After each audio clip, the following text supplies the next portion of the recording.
Duncan and Amy, it's very good indeed to be talking with you, and over quite a long distance. I think I'm right in saying that you're in California at the moment. No. Is that true? No, we're in North Carolina. Oh, you're in North Carolina. So that's the first thing I've got wrong. But you've had really quite an exciting life, both of you. Amy by living in various parts of the USA, and you living in England, and then Sark, and then the Cayman Islands. So there we go. But your childhood, your formative childhood, was in Oxford. Is that? Have I got that right? That is correct. Yes, my parents moved there when I was 8 years old. Right, and so do you have fond memories of Oxford? Yeah, I guess so, because that's really where I grew up. Yeah, and I see the first your first sort of engagement with printing and so on was actually not far away in Abingdon. Oh, no, that's not quite true, because I started with a school friend. We started a business in Cowley, which is just outside Oxford. We went to what is now called Brookes University, to the College of Printing, and taught ourselves to be letterpress jobbing printers. And we did that together for about 6 or 7 years. Both of us had been married by then and had children, and this little business couldn't afford both of us.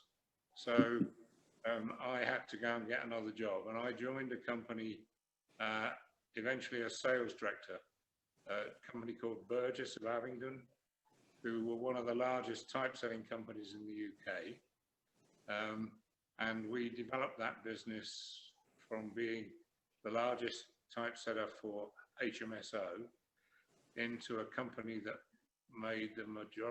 produced the majority of greetings cards in Europe.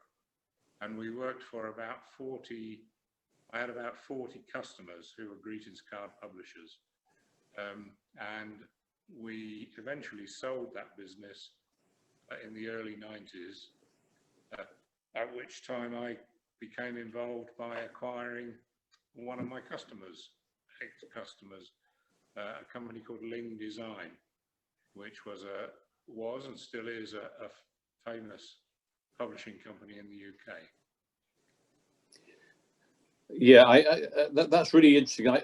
I know Oxford quite well because somehow I keep being sucked back there. I trained for the priesthood at a place called Cuddesdon, just outside Oxford. Yeah. And then I was a curate in Headington in the eastern part, and then both my sons have. One of them was at Oxford University straight away, and the other one joined him there because he also trained at the same college. Both my sons are clergy too. It's a family business, you might say. But so when you say typesetting, does that mean that they went through the whole process of printing as well, or what? Can you explain that a bit more for us? Okay.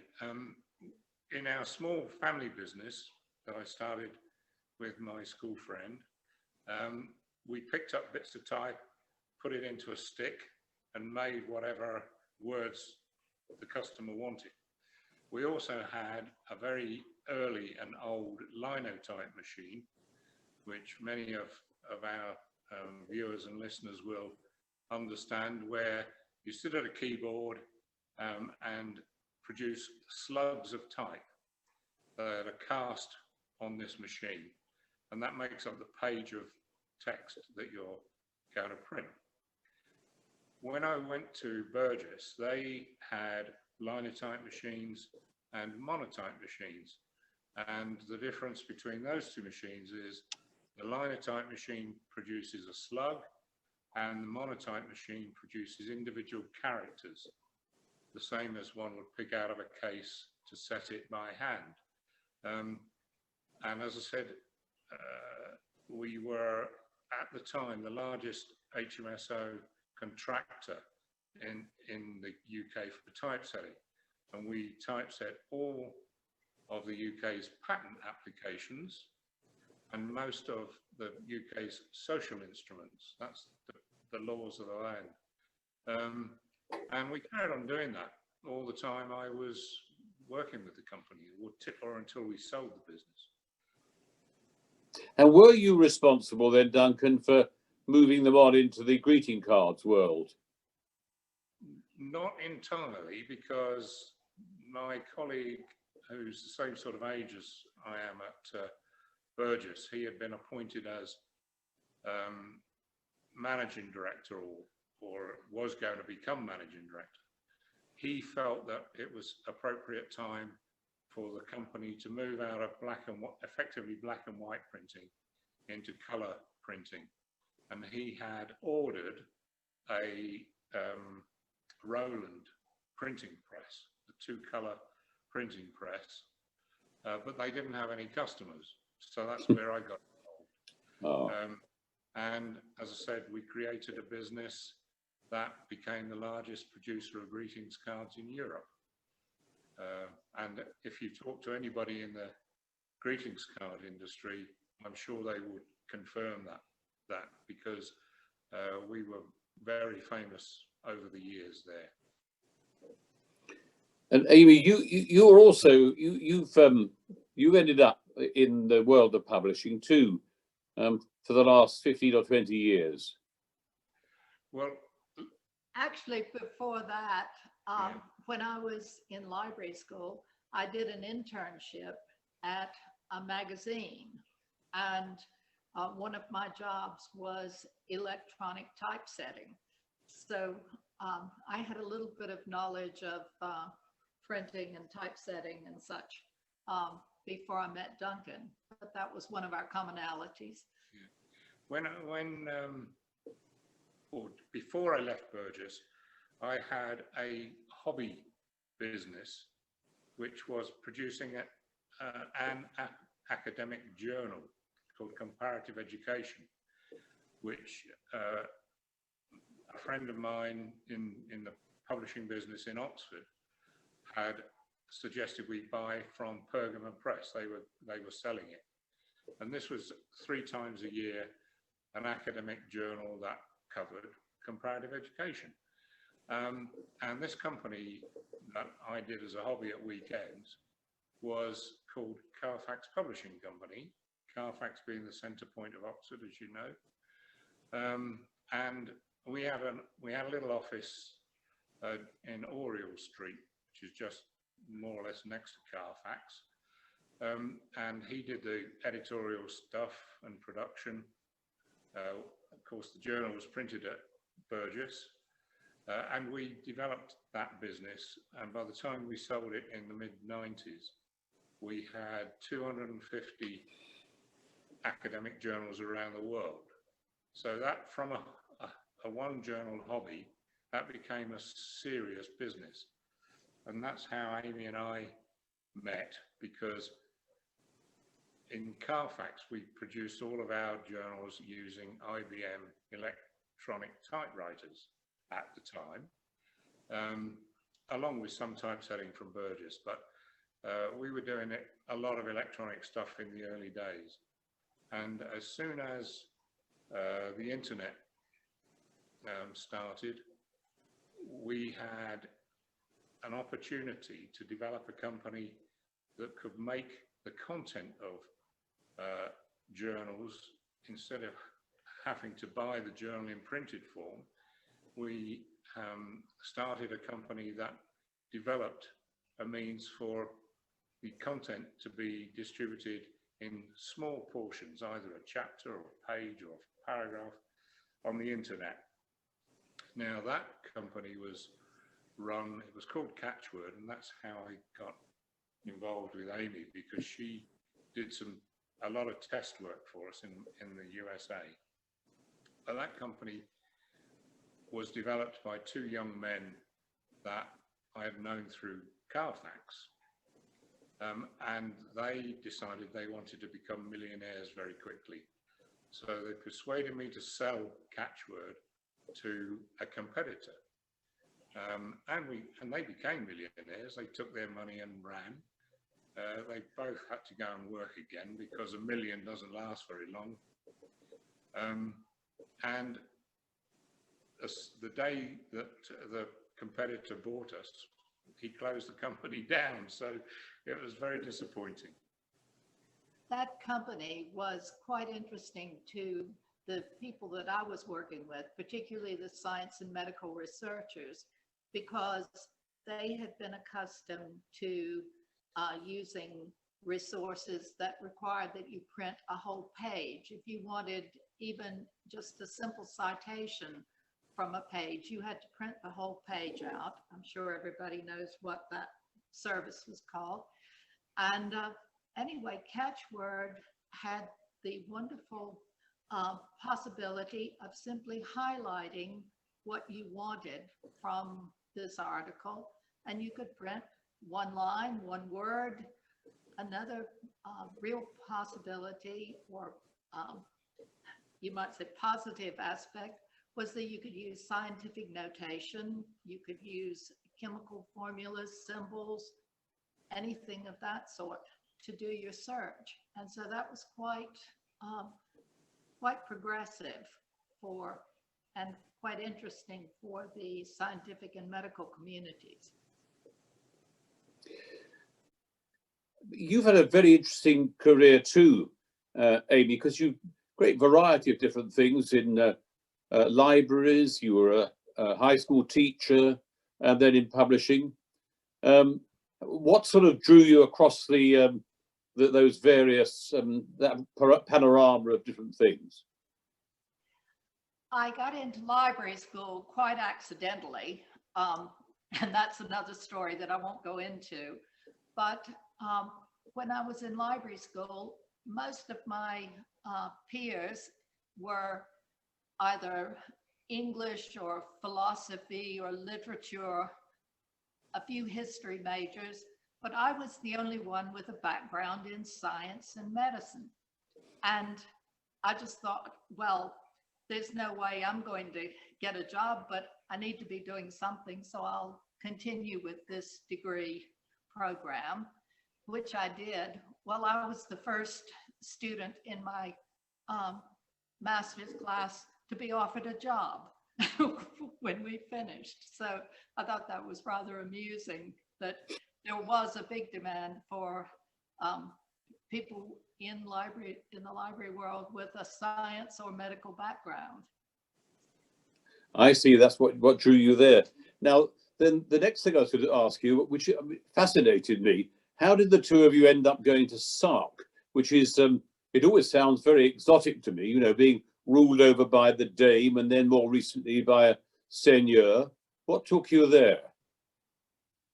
Well, the answer to what took us there is a boat, but that's not what you want to know. I had a holiday home that I bought in 1981. And it was my intention that when I stopped going to an office every day, I would go and live there. Amy was still working, excuse me. Amy was still working in the USA at the time. And after I'd lived in Sark for what, 2 years or 3 years? Probably 3 years. I persuaded her to come and join me. She retired and we lived in Sark until about effectively 5 years ago, didn't we? Yes. By which time we decided to move to Grand Cayman, where I had business interests in development, property development, and that's where we live now. Except we're stuck in our home in North Carolina and have been since February. Still, there are worse places to be stuck, I'd have thought. I've been to North Carolina and you know, enjoyed my time there. So, yeah, so, and is Sark really ruled by the seigneur? Not anymore. The old seigneur, his son, is now the seigneur. We have met the son once. He's a bit more active than his father was, but during the latter years of the old seigneur, he really did very little. And there are a committee of, it's called a parliament, the people who own property in Sark. Well, nobody owns it because it's all owned by the Queen, but they have leases.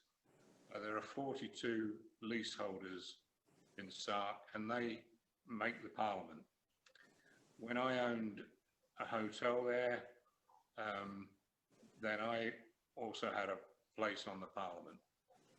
So it's an interesting place, but it's been ruled for the last 7 or 8 years by the Barclay brothers, who live on an independent island next to Sark, and it became very political, and that's really one of the reasons we decided to leave.